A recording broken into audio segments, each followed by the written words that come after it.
It's Los Angeles DMV. So I leave, I'm in a panic. I go straight to my doctor. I go to the same abusive asshole doctor I've been seeing for over a decade. I walk into his office, I go, dude, test my vision. And he goes, you should get a prostate exam. I'm like, for my eyes? And he goes, you should do it. I go, I'm not even 40. And he goes, try it. I'm like, try it? Like a sorbet, just see if I'm into this flavor? And he's like, yeah. And I go, all right, you're my doctor, so okay. So I'm naked, I'm in the fetal position. He lubes up. It is a ton of lube. I didn't know that. I was like, oh, that's why I've never had success with this before.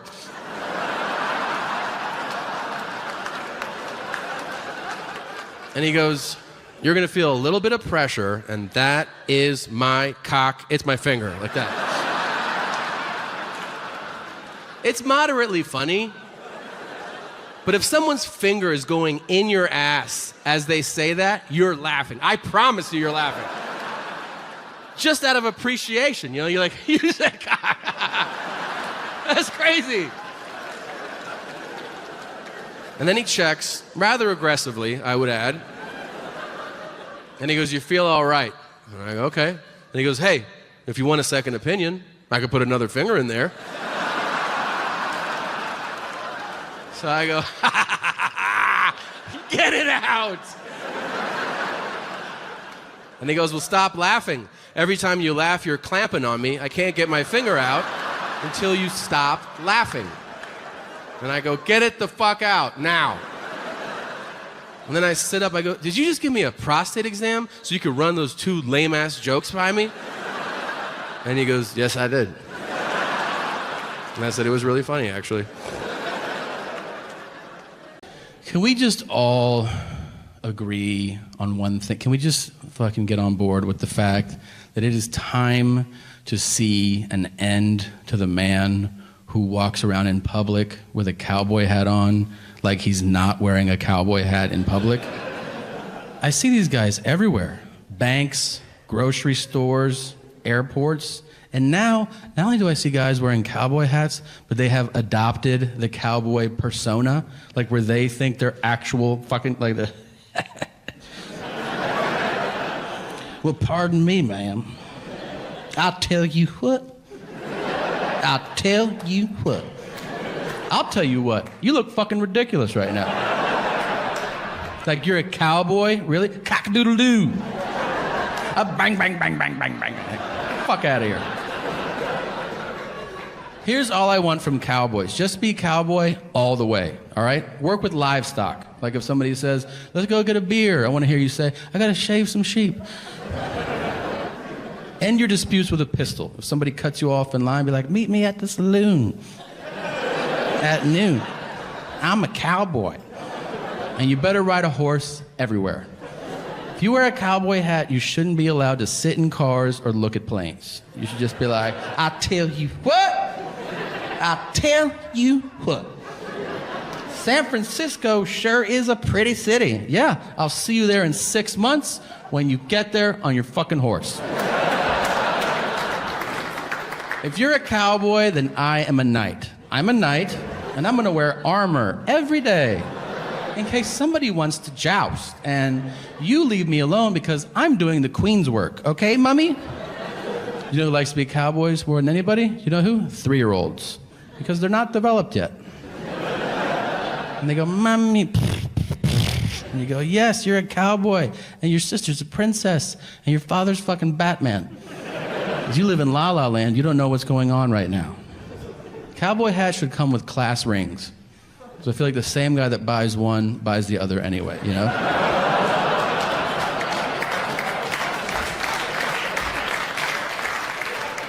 Check it out, 87. I scored 14 touchdowns that year. What are you doing now? I'm just thinking about killing myself. Oh, okay. Well. Why don't you get a Corvette and make it a whole kit? I say they'll try to tell me because they'll send me a message that I'll never read. And No, I used to. I used to read them all. And it took me a long time to figure out that you shouldn't read every message. I don't think any performer should digest everything sent their way. And I didn't know that for a long time, and I wish I had known that because, it kind of gets to you, Like, first time I actually got in trouble for saying something was about 5 years ago. I got in trouble for saying gypsy on television. Yeah, I didn't say anything nice about him, so let me rephrase that. I was just like, I was on a show. I was like, who doesn't hate gypsies? And then everybody on the show was like, we're with you. But afterwards, they found out. And they reached out. Like the president of the gypsies sent me a message. I guess she stole someone's phone, so she sent me this message. Yeah. We can tell who travels. So, she sent me this message. She was like, you said the G word on I was like, huh? The G word? Well, I'm a grown man. And this is over email. She's being a real B word, so I didn't want to push her, make her a C word. You know what I mean? Where are my N words at? All right. Well, look. Hey, man. It's modern comedy. Get with the program. Now, then she went on. She goes, well, just so you know, we're very proud of our ethnicity. And I was like, yeah, you should be. You have nothing else. I hope you're good at camping. Hey, I was giving her a compliment. I was saying I enjoy your ethnic pride because you've earned it. And frankly, I don't think everybody has, all right? Every group's like, we're the best. No, you're not. It's impossible for everybody to be the best. I'm serious. Every group is like, no. Just as an example, okay, just to lay this out. How many people in the room, let's say, are Italian, for instance? Okay. Now, aren't the rest of you a little sick of hearing from them? Right? Hey, we're the best! Fucking pasta! You're like, all right, so pasta's Chinese. Calm down. Now, I'll tell you, it is fantastic to be in the People's Republic of Denver. It is a great city, and I absolutely love it here. I think you've probably already taken it for granted, your lax weed laws, and you forget the struggle that we all went through at one time. We're all traumatized by it. I hope you acknowledge that. We are traumatized by our upbringing, okay? If you're over 4 years old, you are traumatized by this nation's laws. And this is what I mean. I bought weed last week. It's the same dude I buy it from all the time. It was in a public place, and I bought it. You know the first thing I said to him when he gave it to me? I go, I'm gonna go put it in my car. And he goes, why? And I just instinctively, I go, because it's weed. And he goes, tape it to your fucking forehead. Who gives a shit? And I was like, oh yeah, I forgot. But we as a nation, we have been traumatized by these horrific laws and people being imprisoned for having weed. And it highlights the absurdity of not only it having been illegal and so crazy for so many years, but also highlights how the next generation will not believe our stories about it at all. There's a 0% chance they will understand what we're talking about. It'd be like trying to tell a kid now, hey, pigeons used to deliver messages to people. They'd be like, the fuck are you saying right now? It'll be the same thing. I'm gonna sit my son down one day and be like, when I was your age, to get weed, I almost died. And he'll be like, why? Was 7-Eleven on fire or something? They didn't sell it at 7-Eleven. Daddy used to get in cars with strangers. Where are we going? Chill out, all right. I'll tell you a fun story, all right? When I first got to LA many years ago, I met a girl in a bar. She took me back to her place. We start messing around. I signed the consent forms. We start messing around. As we're doing it, she reaches around, she puts a finger in me, and I go, and she goes, hmm? And I go, oh, yeah. That's it. That's the end of the story. But Go for your dreams. I do mean that. I know it sounds cheesy, but I don't mean it to. Here's why I think about it so much. I meet so many people, okay? I meet way more people than you.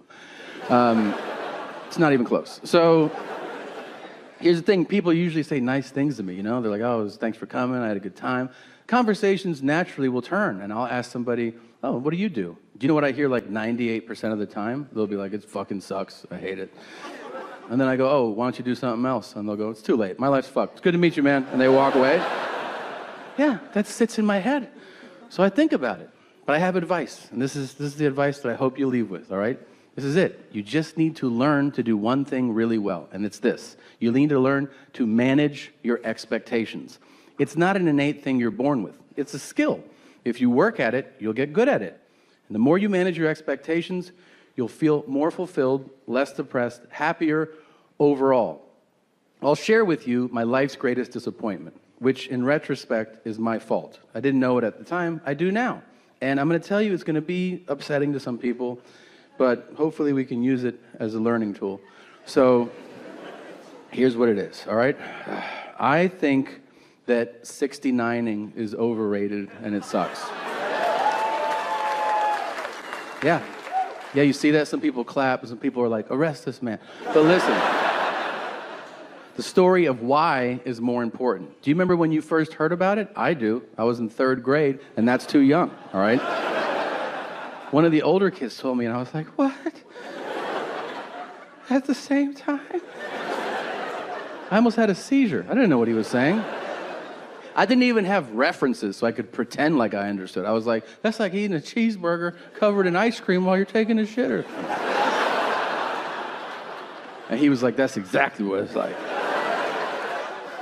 From that day on, I was hooked. When I tell you I was obsessed, I was obsessed. I'm not saying it for a story. It is all I talked about, thought about, dreamt about, sung about, joked about, 69, 69, 69, 69. Every notebook in school, I was like, 69, 69, 69, 69.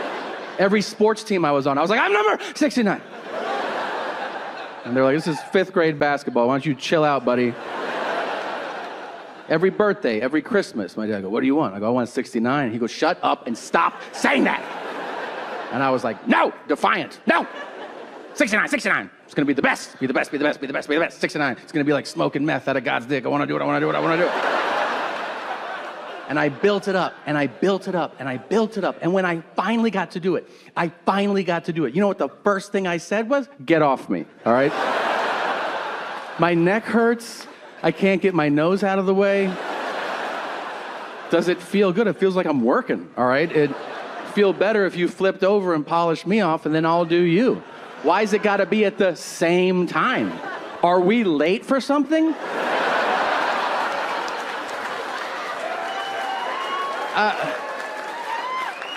Is the youth pastor coming back in a few minutes?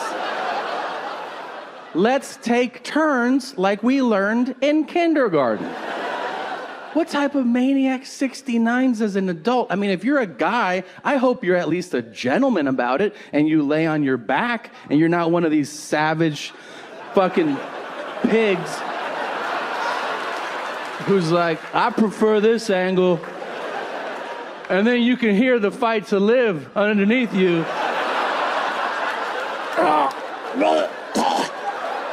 And you're like, yeah, that feels good. I bet it fucking does feel good. As you're throating that poor lady underneath you, I don't think there's a more horrific picture I can paint than that of a woman, a lovely woman. Like, picture your mom laying on her back in anticipation of 69ing from the bottom. And she's like, what the fuck?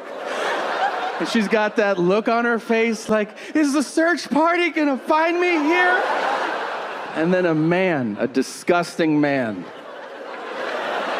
like me, is like, well, saddle up, here we go. And there's dingleberries and lint. And here's your mom, and I'm like, bop, bop, bop. And then if I do that, I hear, what's on my forehead? And I'm like, that's my gut. That's daddy's wet trash bag gut. Some people buy first class tickets. I always feel like they know you got upgraded. They always give you the look like, by the way, we fucking know. You can sit up here, but you're not like us. God, it's so weird. People ask me, like, I get asked fucking travel advice from strangers. Can we just break down how crazy that is? Like, people come up to me and they're like, hey, you travel a lot, right? And I'm like, yeah. I'm like, where should I go? I don't fucking know you, man. You ask travel advice to people who know you intimately. They know you well. They can guide you based on what they know about you. I mean, you don't ask strangers dining advice, right? Because you're like, hey, well, where should I eat tonight? I know I've never met you before in my life, but do you think you could give me a recommendation? Yeah, you should try this dim sum place. But then that person might go, oh, I hate the Asian world. And you're like, oh shit, I didn't know that about you. Like, yeah, I killed like 4 of them. Like, what are you, like a serial killer or something? Yeah. Now you're in an awkward conversation with a serial killer. It is simply a substitute for the real thing. Just say you suck at tennis, you fucking cuck. Like, nobody wants to hear that you're excelling at a make-believe sport. Now, no, but it's so social. Anyone can do it. That's why you do it. You're soft. Now, I did something very, very fun recently. I got to fly with the Blue Angels. I don't know if you know what that is. Oh, wow. Wow. For those of you that don't know, that is the U.S. Navy's aerial show program. They put on shows all over our country that are unbelievable. These are elite fighter pilots that are flying in fighter jets 18 inches apart, and they do these wild acrobatic stunts.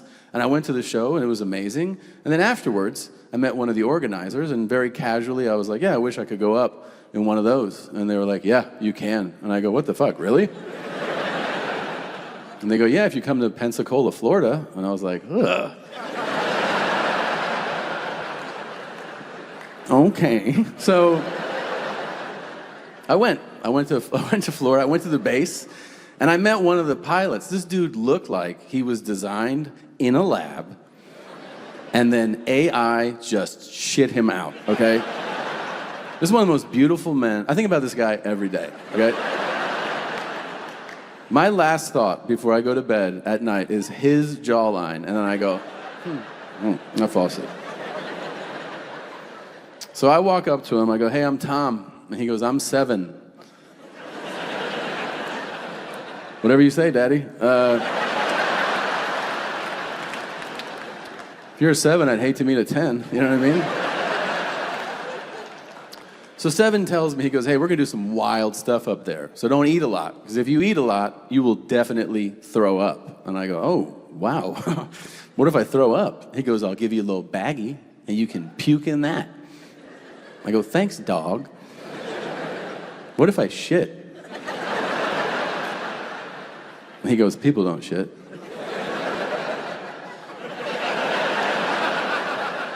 You don't know who you're talking to right now, do you? Well, we went up for 45 minutes. We flew vertically, we did barrel rolls, we flew Mach 1.2, we pulled 7.5 Gs. It was the most thrilling 45 minutes of my entire life. But when I got back, I realized something. I realized that we are the only country on Earth where when you see a fleet of fighter jets approaching, you know something cool is gonna happen.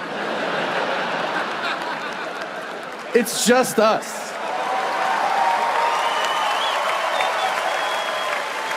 Right?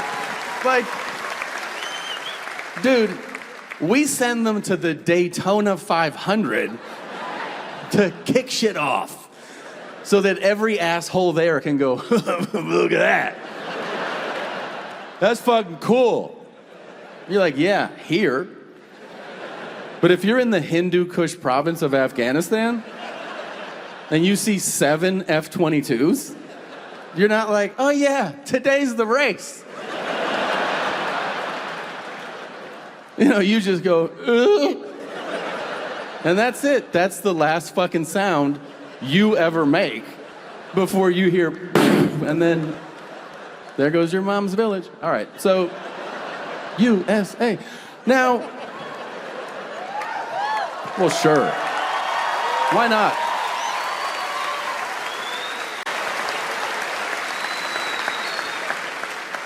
This kid is insane. I mean, he hates his real name. And this is something that came about a few years ago. And when it first happened, I got kind of nervous. So I did what you do in those situations. I asked other parents, and they were like, oh, it's just a phase. I go, what? He's a little phase. He's going through a phase. A lot of kids don't like their names, but it'll end in just a little bit. And I was like, oh, okay, it's a phase. Do you know how long it's been? About 3 years. That isn't so much a phase, in my opinion, as a new path. That's where I think we are. His birth name is Julian. That's what we've always called him, and that's what he used to respond to because it's his fucking name, right? He would also respond to variations of it. Julian, Juju, Jujito, Julian. And he'd be like, mm-hmm. And then one day, about 3 years ago, I was like, hey, Julian. He was like, don't ever call me that. I hate that name. When you say that name, I want to die. And I'm like, oh my God, okay. So now this kid will only talk to us if we call him by his self-imposed name, which, buckle up, is teacher. Is there a creepier name to use when addressing a small child? Like, hello, my teacher. Is this The Shining? Because it feels like it. It feels like Jordan Peele's next movie, like a fucking kid from the woods that walks into town to follow teacher and live long. And you're like, okay. You get it, right? I walk into my own house and I go, is teacher here? And he goes, yes. And I go, hello, sir. And people have the balls to ask me, they're like, are you worried? Of course I'm fucking worried. The only other person I know that went by teacher is Charles Manson. So yeah, I'm worried. He was a substitute teacher. Now, his older brother, he likes math, he likes video games. He's an interesting kid. He also has the voice of somebody who gargles with butane. I don't know what is happening. He's 9 years old, and he's like, what's up, bro? I go, hey, how's working in the mines? Is that fun? He's also bananas. If I say, let's go out, he's like, all right. He'll come in the living room wearing rain boots, tighty-whities, and goggles. And I'm like, are you on shrooms right now? The only place you can wear that is a gay parade. And no, it's cool if you are, but there isn't one today. So put some fucking clothes on, okay? We took these two future subjects of America's Most Wanted. Believe me, the Menendez brothers don't have shit on the Segura brothers, okay? We took these little sociopaths to visit my sister last Thanksgiving in Florida. And on Thanksgiving Day, we did what a lot of families down there do. We just went on a family walk, like a nice casual stroll. And on this family walk, we ended up at a little pond. And at the pond, there were other families feeding bread to ducks. It looked like a painting. And I remembered, as we approached, thinking to myself, I wonder how my boys will ruin this, right? So we walk up, and this guy sees me. He goes, oh, hey, man, you want some bread? I go, yeah, thanks, dude. And then I turn to fucking teacher.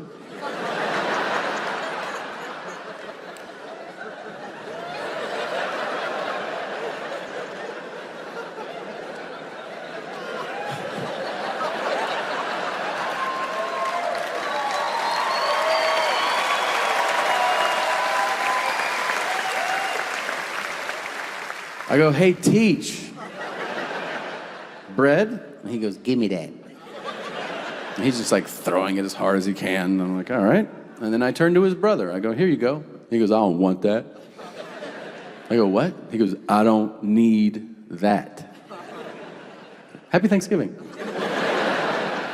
And then he just walks up to the edge of the water and he grabs a duck by the neck. And he holds it up like he's Genghis Khan, okay? He's like, you know, the duck is like, bah! And I look at teacher, and teacher's like, I go, what are you doing? He goes, we can cook it. I go, no. We're all set today, pal. He goes, can I keep it? I go, of course not.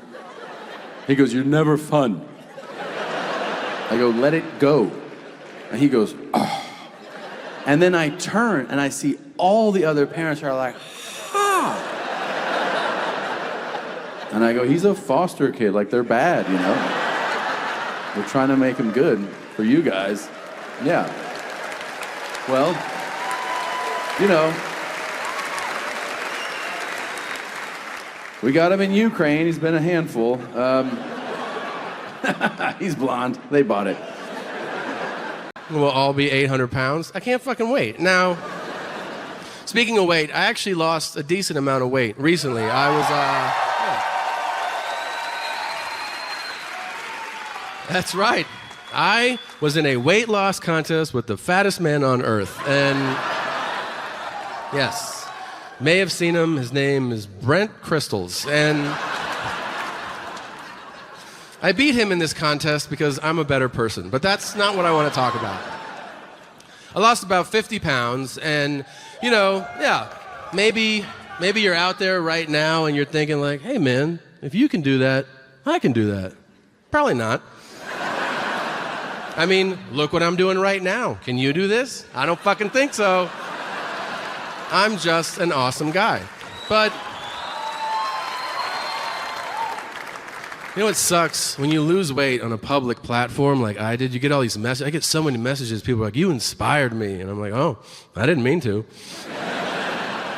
People ask me, like, will you coach me into weight loss? And I'm like, absolutely not. One guy hit me up like 50 times. Please give me a message to get this thing kickstarted. I was like, I'll give you a message. When you look in the mirror, do you say, I fucking hate you? Then you're not ready. Cry more and eat less. Send. That's my message. 2 years after that, there was a woodpecker fucking up our house. This will all make sense. And woodpeckers can really damage your house. I remember my dad paid a guy $500 to patch up that part of the house. A month later, the woodpecker returned. This time, my dad did not call the guy. He woke me up, his teenage son, on a Saturday morning. Picture you're dead asleep, and my dad whispering in your ear with his potent dad breath. He just whispers in my ear, dead asleep. He goes, I need you to shoot a bird. I just go, I don't do that. And he goes, figure it out. So I said, okay, Lieutenant. And I got an air rifle. I shot the woodpecker. I remember I shot it mid-peck, so it was going like, landed in front of me, so much bigger up close, really big, red feathers, distinct features. I was blown away. I bagged it up, I threw it away, and then I went over to my girlfriend's house. I started telling her family about it over lunch. I should mention, at the time, my girlfriend's family ran a wildlife conservation center. So I didn't know my audience, but I heard a few forks drop, and I look up, and her dad goes, oh my God, you killed a long-billed woodpecker. That's an endangered species. And I go, oh. I said, my dad made me do it. And he goes, how does that make you feel, knowing that you did that? And I said, there's no better feeling than killing the enemy. It was fucking awesome. I loved it. Those birds are extinct now. I did that shit. I don't give a fuck. I'm crazy. So I think you're lucky if in this life you have like one real friend. You know what I mean? Like a true friend. I think I have 4. Brad Pitt. I call him Pit Stop because we're close. And just 3 other guys. You know, people that you know intimately. Like, you know each other's secrets and stuff. Like one of my friends, you know, I know that he hides that he smokes weed from his wife. His name is Casey.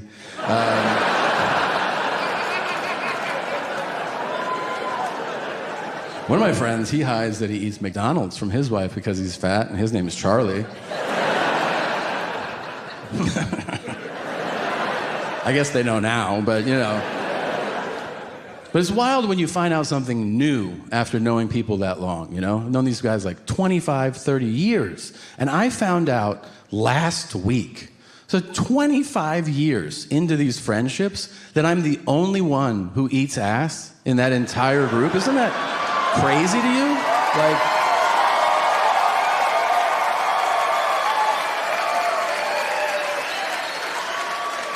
I guess I'm friends with a bunch of third graders? I don't know, like. One of the guys is newly in love, too, Justin, newly in love. And usually newly in love people are really on board, you know, because everything's rainbows and butterflies for them. Like, every day Justin's like, ha ha ha, I'm in love. I go, that's great. Did you eat her ass? And he's like, no. I said, so you don't like her? And he was like, no, I do. And I said, no, you don't. If you did, you'd give her the sweetest kiss of all, you know?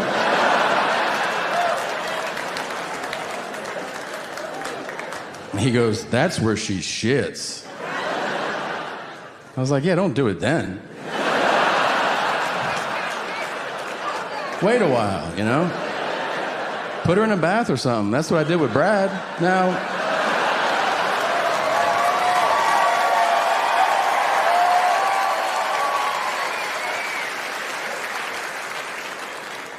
he goes, you're gross. I was like, whatever. And he said, that's what a dog does. And I said, excuse me? He goes, a dog licks its own ass. I said, first of all, if I could lick my own ass, I wouldn't be on tour, all right? I would do it until a doctor told me to stop. Like, he would have to sit me down and be like, you're not gonna have an ass pretty soon if you don't knock this off. And I'd be like, well, it feels good. And he'd go, I don't trust you. I'm gonna put a cone around your neck. I'd be like, what the? I can take it off with my paws. Okay. I probably checked into 400 hotels this year, and when I tell you that this has happened to me more than half a dozen times, I am not exaggerating. Every hotel check-in begins usually the same. It's standard.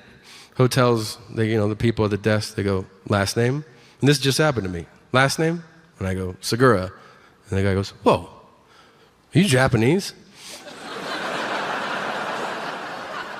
And I go, 100%, yeah. And he just goes, oh, we don't get a lot of Japanese people here. That's pretty cool. So I have to stop him and go, hey, man, I'm not Japanese. And he goes, Segura. Segura! Sounds Japanese. I go, that's because you're saying it Japanese. I could be Smith, and if you want to go Smith, it's Japanese. He goes, well, what are you? Which is fucking rude. Can I just say it's never important to ask that question? What are you? It's never important to ask that. It's sometimes important, but not a lot. When is it important? Sushi chef, accountant, 100-meter dash. Outside of that, sometimes it matters. So I tell him, I go, Segura is Spanish. And he goes, that's weird. You look white. And I go, I am white. And he goes, but you're Spanish? And I go, correct. He goes, do you speak Spanish? I said, yes. He goes, so you're Mexican? And I go, no. And he goes, I don't know what's going on. I said, what's going on is you failed fucking social studies. And you're not too good at geography either. And then I see his head drop, like he feels bad. I'm like, look, man, you understand there's white people in Mexico. You know that part. And he goes, no, I don't. I said, there's white people there. There's black people there. There's even Asian people there. And if you really want to shit your pants, those Asian people, they speak Spanish too. You don't expect it, but they're like, dim sum, muy rico, si lo quiere probar, si no lo quiere probar, concha tu madre, nadie te quiere, anda la mierda. They are Asian, and they speak Spanish. Isn't she? Yeah, you know, we've been together, I think, 63 years now. And yeah, you get to that point in your relationship where you're like, all right, I'm riding it out with this one, right? But you can't help sometimes to think about who it could have been. Don't you ever play that game? You think back and you think about one, you're like, oof, Jesus, I really dodged a bullet there. Then you think about another one, you're like, that could have been cool. You think about all of them, you know? I had one hit me the other day. I was remembering that I studied abroad. I did a semester in Madrid. And I remembered one time an American classmate of mine came up to me and he goes, hey, I'm going to Tunisia this weekend, North Africa. Do you want to come? And I go, not really, no. And then he called me out. He goes, when will you ever have the chance to see a place like that after such a short flight? You really should go. And I thanked him. I said, you're right, I'm coming. We went to Tunisia.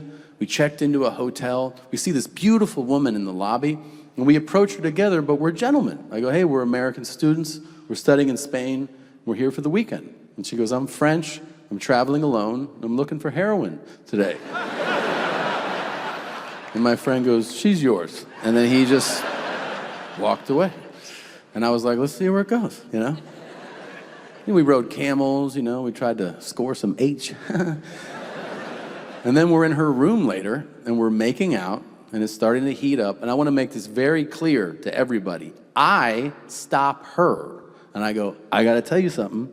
I don't have a condom, and no offense, I think I need one. And she goes, you don't need a condom. I go, ah. Okay, so you said so, and I'm dumb. So we did what we did, and then I go back to my room, and my friend's there. He goes, where have you been? I go, the French girl. I just hooked up with her. And his first question, he goes, you have a condom? And I go, no. And his face dropped. And he goes, you're gonna die.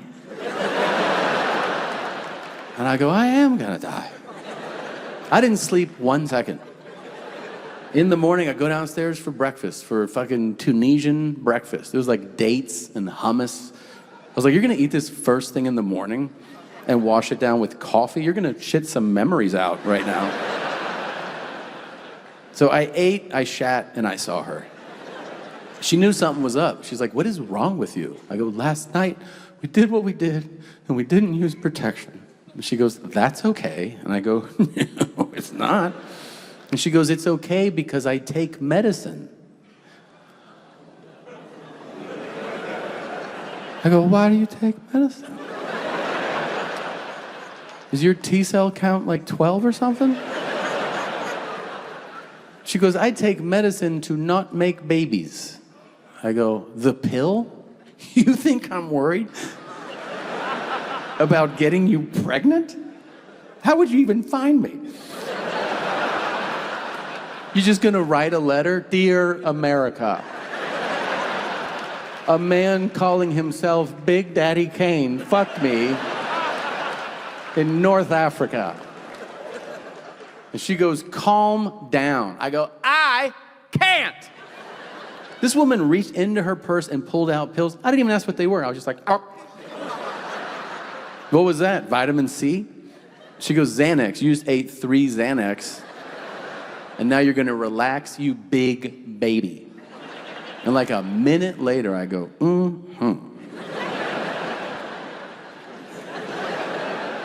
I am relaxed. And then we went up to her room, and we had unprotected sex again. And that's how I got AIDS. I don't know. I've never been tested, and guess what, guys? I'm not gonna be. Because it's better not to know. At this point, I've got it, my wife's got it, the boys have got it, Seven's got it.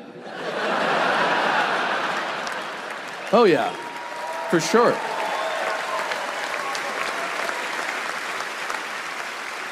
Bill Belichick definitely has it.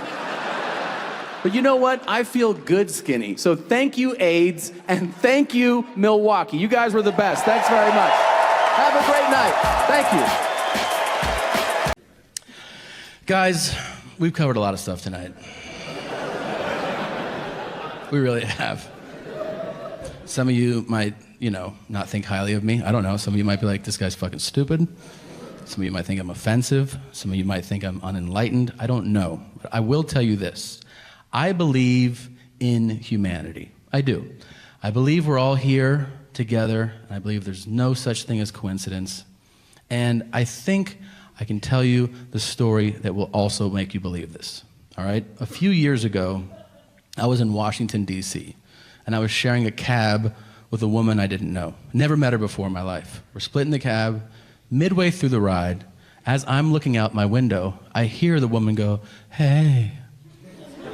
And I thought she was going to be like, hey, like you want to fuck or something? And I was going to be like, I can't, I'm married, so make it quick, all right? I look over, I'm like, what is it? And she goes, is this yours? And she's holding a wallet. And I go, no, it's not mine. And she goes, oh, it must be the previous rider's wallet. I'll just give it to the driver. And I go, don't do that. Look at him. He looks like a cab driver. He probably smokes crack every once in a while. You can't trust these guys. I go, give it to me. I'll get it back to the rightful owner. And she goes, really? I go, yeah. She gives me the wallet. Now I feel obligated to find the owner. But here's the honest-to-God truth. I really want to.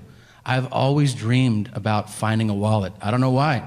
I dreamed I would find a wallet, I would open it, it would have $1,000 in it, I would get it back to the rightful owner, and it would turn out to be like Will Smith, and then he'd be like, do you want a helicopter? And I'd be like, yeah. And I'd be like, I got a family in Denver, do you like furniture? So I open this wallet, it has $2, a grocery store rewards card, and a community college ID. So I have found not Will Smith's wallet. But I still try to do the right thing. I call the grocery store, I explain the situation, and I go, can you help me out? And they go, no. We're a grocery store. We don't track people down. Eggs are on sale. Go fuck yourself. And I was like, cool, thank you for your help. Then I call the community college, and I speak to literally every department in the community college for 4.5 hours. Before I finally get a contact number, I call the number, and a man answers the phone who I can only imagine has never used the phone before. Because he actually answers the phone with a noise. So just to break this shit down, I don't know if you've ever used the phone before, but usually when you call someone, and they pick it up, they say, hello? That's fucking it. That's what people say when they answer the phone. Maybe if they're in a bad mood, what? Those are the two options. This man answers the phone, picks it up, and he goes, And I go, hello? And he goes, And I go, I'm gonna talk, and then you talk. And he goes, yeah. Like it was the first time someone explained to him how fucking phone calls work. Up until that point, he's just like, that made a noise, I'm gonna make a noise too. So I go, hey, I found this wallet. I was given your number. I'm trying to return the wallet. And he says, it's probably my son's wallet. He's always losing shit because he's a piece of shit. That's the first thing. I don't even know how to respond. I'm like, I go, well, can I give him his shit back? He goes, he's a real asshole. And I go, we're talking about your son right now? And he goes, yeah, I don't think he's going to amount to anything. And I go, Jesus Christ. I go, maybe he will amount to something if he gets his wallet back. And he goes, yeah, I'll let him know you called. And then he hangs up the phone without taking my information. So his plan is to go to his son and be like, some guy found your wallet. Hey, I don't fucking know. And he's like, walk away. So I'm super frustrated. I try to do the right thing, right? I forget about the wallet. A year goes by. A calendar year. I go back to DC. I go in town, I call a friend. We go to a restaurant, just a random restaurant. We sit down, and the waiter comes up to take our order, and I go, Justin? And he goes, how do you know my name? And I go, dude, I have your wallet. And he goes, oh, do you have it on you? I go, no, I don't fucking walk around with your wallet. I don't go, I got my wallet and I got Justin's wallet. Now I'm ready to go out. No, you fucking psycho. And he goes, do you want to hear about today's specials? And I go, do you want to acknowledge that this is an amazing moment in both of our lives? And he goes, what do you mean? What do I mean? I found your wallet in a cab in DC a year ago. I don't know how many cabs are here, but I think it's a lot. I got told no 100 times by 100 people trying to find you. My hotel room used to look like an episode of NCIS. There was pins and charts connecting shit to each other. I spoke to your father, who's not a fan. I don't know if you knew that or not. I come to a restaurant at random. I get seated in your section, and I recognize you from your ID that's burned into my memory. You don't think that's fucking amazing? And he goes, we have a prime rib special. We also have a penne pasta. I can't eat. I'm like, what the fuck? He comes by. I go, look, I don't want to make a big thing here, but I do remember that I have your wallet in my bag in my hotel room. If you want to come by, I will give you your wallet. And he goes, okay. I go back to the hotel. I hear a knock at the door. And now I'm expecting him to lose his shit. I think the situation merits freaking the fuck out. I think he was playing it cool, and now he's going to be like, I didn't want to say this earlier. We should open a surf shop in Maui together. You know, or like, this is my newborn son. I want you to have him. Like that shit. So I hear a knock at the door. I open the door. I'm like, hey. And he goes, hey, you got my wallet? And I go, yeah. And I give it to him, and he goes, cool. And he turns around, and he walks away. No. It's not cool. So I open the door, and I see him about to get on the elevator. I go, hey, Justin! And he goes, yeah. And I go, your dad's right. You're a fucking asshole, and you're never going to amount to anything. And I shut the fucking door. You know who's got a good system going on? Rodrigo Duterte, the president of the Philippines. Yeah, well, if you're not aware, the president of the Philippines is a super cool guy. And he has a lot of fun ideas. One of them is that he employs motorcycle murder squads to go out and kill people on sight. No arrest, no trial. Who does he do it to? Drug dealers and suspected drug users. Suspected.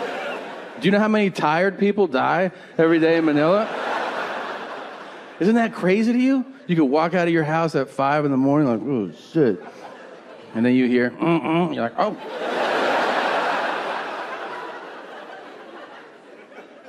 I'm up. And they just roll up next to you. You high? You're like, I just got up. And they're like, you're high. Pow, kill you.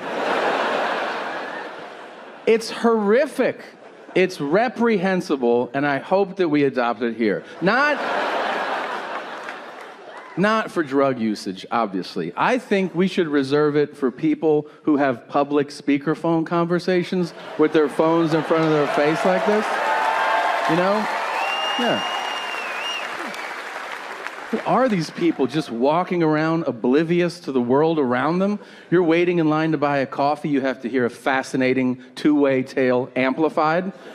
It's always like, where were you last night? About that?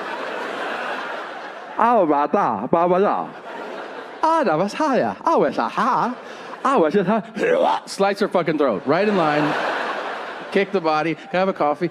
So, too violent? I get it. So, you know whose balls I'd love to slam in a mailbox for 20 minutes straight?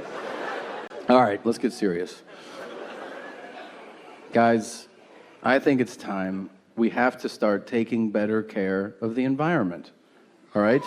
Yeah. Absolutely. And I think that responsibility falls on the poor. And here's why. You're already in my trash. How about you separate the glass from the plastic? Yeah. Sounds like there's some poor people over here. And that's fucking disgusting. Now, here's what I know for sure. Poor people love the Bible, okay? And they love it because it's the only book you get for free. Now, try getting another book for free. Let me know how that shit goes. Can you imagine being so dumb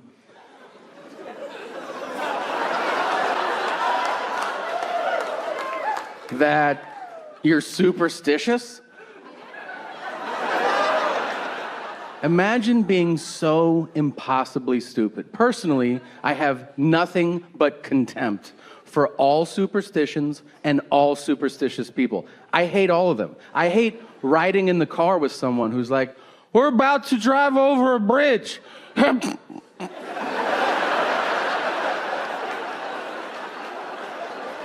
I'm gonna get out of the car and I hope you drive off this bridge. I really do. They're all dumb. It's 11:11.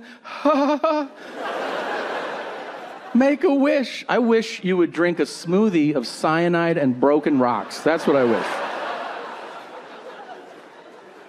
They should all upset you, but there's one that should make you march in the streets. I'm serious. I cannot believe that we live in this incredibly wealthy, developed nation, and collectively, we all just accept that hotels, even some office buildings, just don't have to have a 13th floor. Like, do you understand that we're throwing away sequential numbers because people are like, ha ha.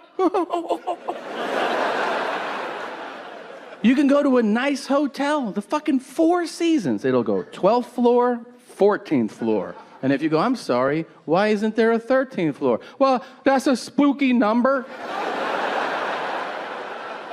And if we had it, there'd be ghosts and goblins up there. So we took it away, and now it's not so scary. And you're like, are you fucking Cajun? Is that really what we're doing right now? I don't know. Yeah. You guys like that one, but that Bible one, you pulled back on that. You guys were like, whoa.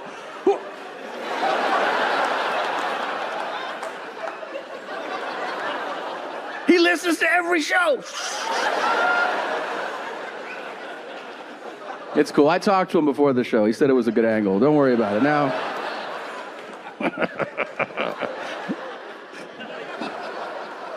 Cool shoes, Tom. Where'd you get them? All right, I'll tell you. So,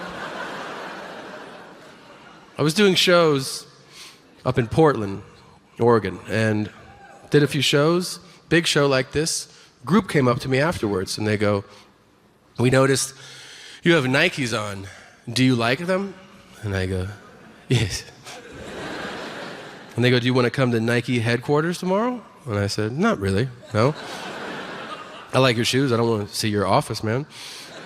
And he goes, well, you can shop at the employee store. So I go, what's that? He said, it's a warehouse. It has every product imaginable, and you would get 50% off.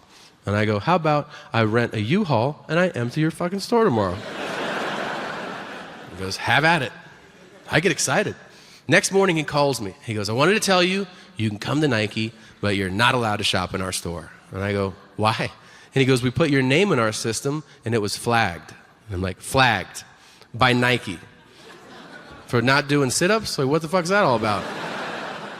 He goes, no, you're a person of influence. And I go, excuse me? He goes, you're an entertainer. We call that a person of influence. You're not allowed to shop in the store. I go, that's fucked up. And he goes, you can try to go through the entertainment division. And I go, what's that? And he goes, that's free stuff. And I go, all right. So I get that number and I call, and this guy answers and he goes, Nike Entertainment. And I go, hey, Tom Segura. And he goes, okay. And I go, I'm a person of influence.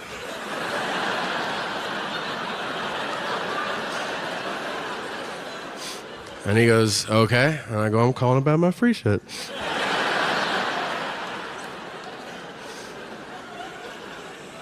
And he goes, all right. And I go, so how you want to do it? And he goes, we'll regroup and we'll get back to you. And I go, okay. And they never called, so I bought these Adidas for $130. So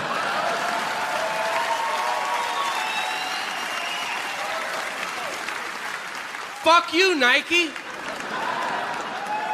Let's see if you even survive without my purchases now. You wanna know how crazy that company is? I told that story in New York City at a show. And the next day, a Nike executive got my cell phone number and called me and goes, oh, was that your show last night? And I think it's very rude that you're telling that story.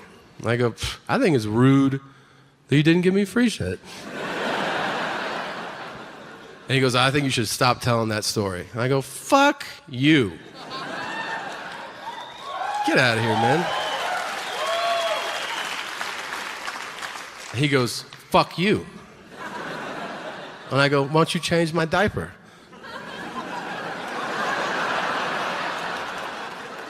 He goes, what?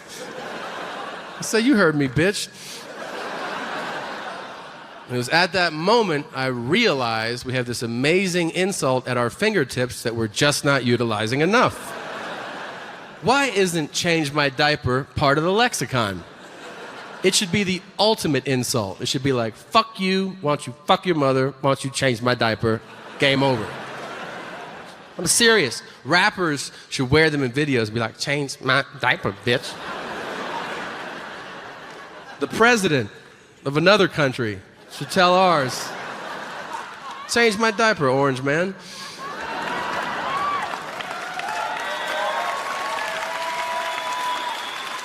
And listen, if you're a parent, you know exactly why that insult is so appealing. If you're not, let me key you in on a little secret. There's a reason your asshole is the only part of your body you can't physically see. It's a fucking horror show, okay? When you have a little one, you have a front row seat for years. And my son shits with his eyes closed. I don't know how often you do that. I'm guessing it's twice a year. Maybe the day you get back from Cancun and when you tell the lady in the Thai restaurant, yeah, I can handle my spice. My son, every single shit, he's like, and when he's done, he makes eye contact and you're like, whoa. And he pushes out the last bit as he stares through you. He's like, ugh. And you're like, ugh, you nasty as hell. It's gross. And just once, it would be nice if as I'm cleaning my son's shit-filled asshole, if he would look up at me and be like, hey, motherfucker, I appreciate it. And I'd be like, yeah, and I appreciate you. I know. It's a very divisive joke. It has been the entire tour. I think it sets up the audience into two camps, you know? People who are like, don't do the yelp. It makes it real. And then other people were like, do the yelp. That's my favorite shit, man. And you know who you are. Yeah. Dude, having kids makes you do crazy shit. I'm not even proud of some of the things I've done, all right? Last year, it was the first time I ever had somebody bully one of my kids. I didn't respond well. This is what I took my older son to a park. He was 2.5. The cutest little fucking kid. And he walks into the park and he walks up to a playground set. And as he walks up to it, he steps on it. And an older kid, meaning 4, he goes, you can't play with that. That's mine. And I go, I'll kick your chest through your back. And he goes, what? And I go, I'll stomp you out right now. So he's crying, I'm laughing, everybody's gathered around, right? You can't do that. You can't do anything to a shitty kid. You can curse a lot around them. Not to them, that's an important distinction. Around them, and then you fantasize about them repeating it at home and getting in trouble, and that's very satisfying, all right? But, you know, you gotta put rhythm to it or they won't remember because they're just dumb fucking kids. So you gotta be like, shit, piss, motherfucker, count my balls, lick my dick, eat my ass. And the kid will be like, what's that? Be like, go tell your mom. That's what that is. As they walk by, you can get in one accidental hit. I've tried it, but it's gotta, as they're passing, you know, like that, and then they'll be like,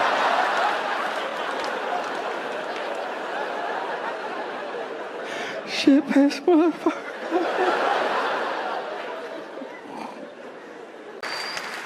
I say, your aunt is Bill Belichick? He goes, yeah. I didn't know what to say, so I just said, I'm sorry. He goes, no, I'm sorry. He goes, I don't want to fuck any of my aunts, but Bill is definitely last on that list. I switched to weed that day. Now, sometimes you watch documentaries and it's a whole different experience. Like, it's just enlightening. You get information that you can't let go of. It just sits in your mind. You tell people about it. It's in your dreams. I mean, I watched one not long ago that if I had not watched it, I would have no idea how much cocaine Hitler did.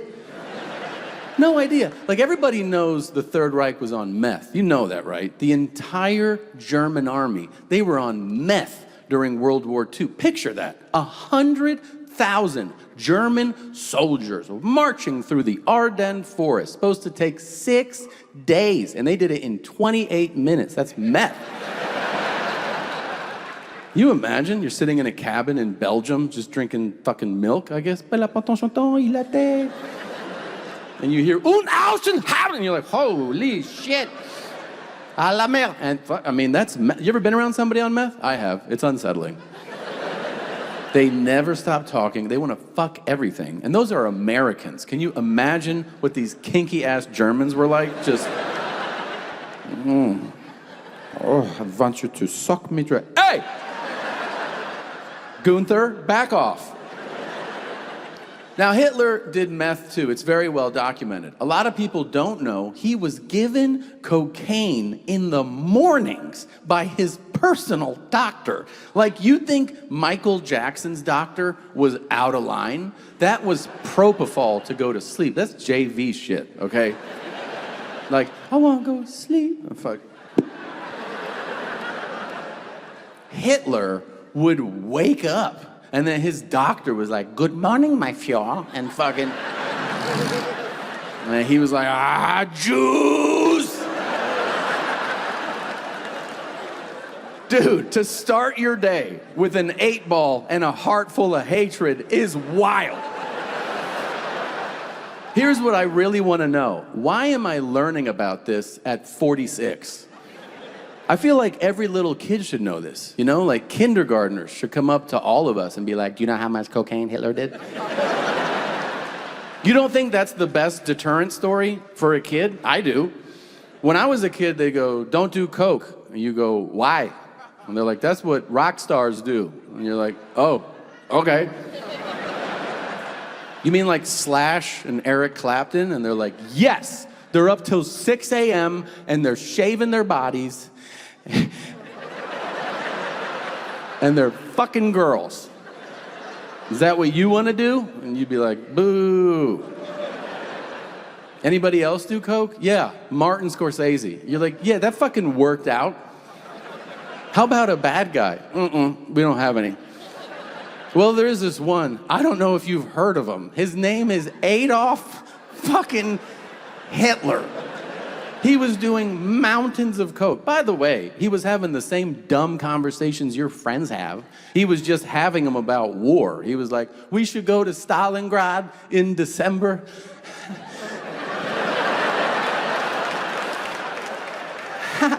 And we'll fuck them up. Hey, look at my mustache. I cut off the side.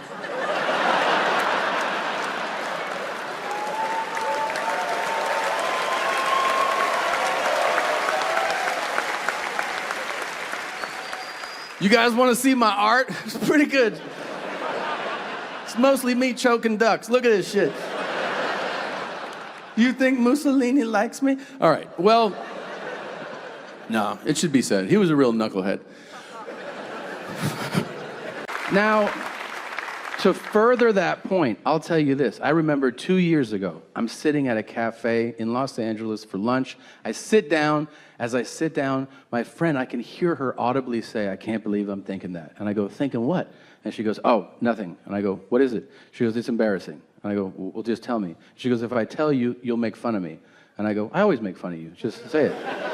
And she goes, no, it's just something, I want to keep inside. I go, but you said you want to do it, so just say it, and then you can make it happen. She goes, I don't want to. I go, listen, if you don't put it out in the universe, it'll never happen. You got to say it. What is it? And she goes, okay, I want to blow somebody in the Wu-Tang Clan.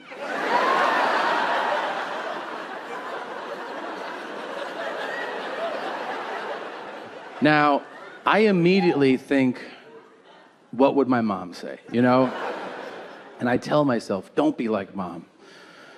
This is this girl's dream.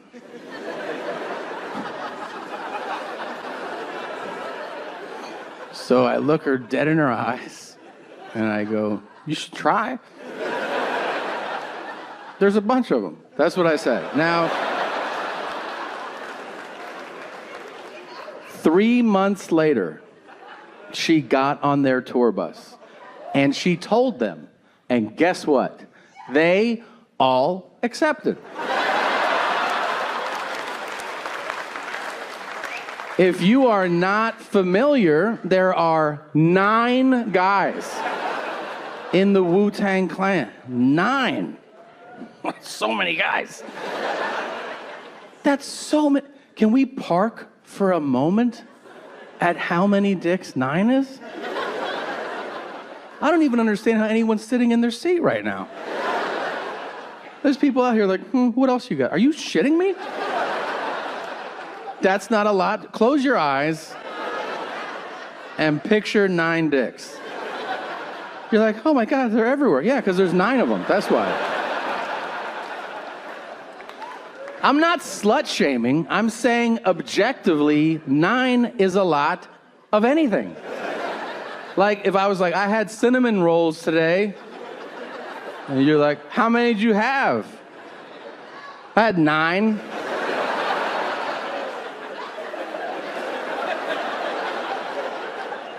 You mean take you to the emergency room, or you're gonna lose a foot by the morning? We should go. 9 dicks? Are you fucking shitting me? Some of you, it took you 15 years to get to 9 dicks. This was a Thursday for this young lady.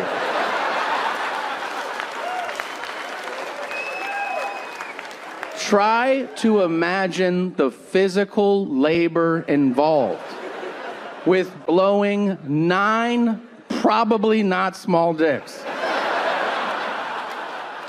If you're not aware, the Wu-Tang fellas don't look like me, all right? That is some CrossFit shit at that level. If you think burpees are rough, try. Am I doing good? Do you like me now? Like, after how many do you think she was like, let's take a little break for a second?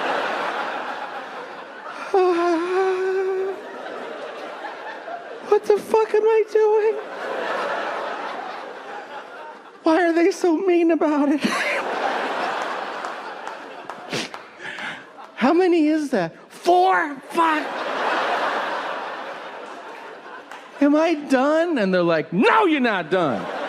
You got RZA, Ray, Ghost, Meth? No, you're not done.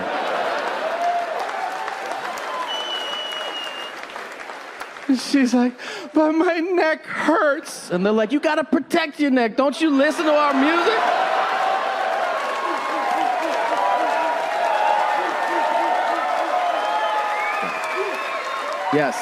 Yes. That is a top shelf Wu-Tang blowjob joke. Now, she was a real animal, I asked her one time, I was like, if you could go back to that day and do anything differently, what would you have done? And she said, I'd have skipped lunch. So, Philly girl, what are you gonna do? Now, I was trying to figure out, where is power the most equal, I think it's a parking lot. Just hear me out. It doesn't matter what you drive. If you drive something, that parking space is yours. And when you are ready to leave and other people are looking for a place to park, don't you love that moment? Like you're walking back to your car from the mall on a Saturday and you're done shopping and you see people like, where will I park? And then they see me and they're like, hey, are you? I'll be like, I don't know. Maybe. I like to give them false hope. Do you ever do that? Like, I know they're waiting for the brake light. Well, first they have their blinker on, like that's an official, that's like my blinkers, that's just mine. You're like, okay. Are the U.S. Marshals gonna back you up on this shit right now? But they want your brake light to appear, because that means you're starting the car. So I'll do this. I'll just hit my brake and release it. And you feel the tension rising, you're like, this is exciting. And then they snap, and they're like, what the fuck are you doing? And that's when I go, I'm eating In-N-Out. I'm